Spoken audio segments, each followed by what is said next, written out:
Sinampahan po ng reklamo sa LTFRB ang isang driver ng Uber. Hindi raw nito inaasikaso ang nabangga niyang rider ng motorsiklo.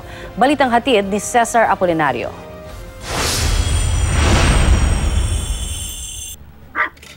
Bibili lang sana ng pagkain ng aso ang motorcycle rider na si Serafin Del Mundo na nahulikam sa Arnay Street Corner, Osmeña Highway sa Makati noong February 4 ng umaga. Pag-andar ng mga motorista pag green ng traffic light, biglang sulpot ng puting kotse, bumangga sa motor at saka umikot at bumangga sa isa pang sasakyan. Tumila po ng motor sakay si Del Mundo, edad 4 na po. Makalipas ang halos 2 buwan, nakalabas na ng ospital si Del Mundo pero di na maigalaw ang buong katawan. So, hindi pa po makalakad kasi yung buto po niya sa paa po basag.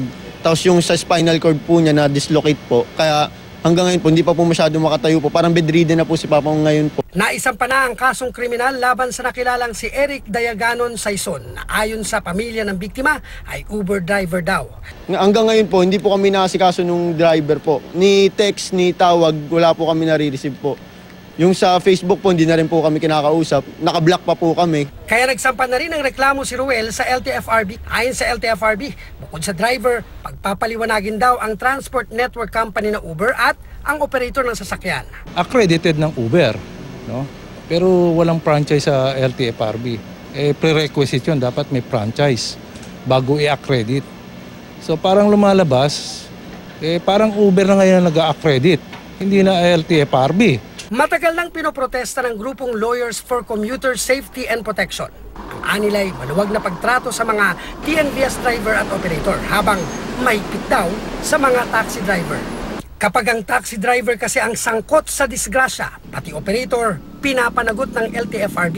Pero ang mga TNVS driver lang ang malinaw na nakasaad na mananagot sa kasong administratibo. Tanggap pa rin sila ng tanggap kahit na hindi naman talaga magkakaroon ng prangkisa yon. Sa ngayon ay blanco pa ang ahensya kung mapapanagot nga ba o hindi ang mga transport network company gaya ng Uber, lalo na tuwing may disgrasya, lalo't wala pa namang nailalabas na rules and regulation kaugnay nito.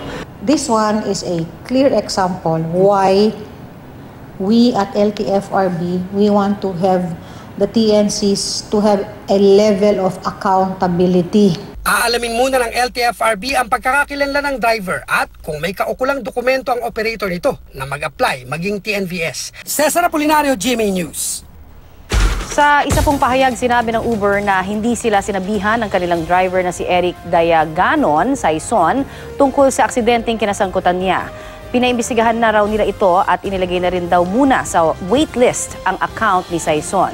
Tinayak naman ng Uber na siniseryoso nila ang anumang ulat tungkol sa kaligtasan at handa raw sila makipagtulungan sa mga otoridad.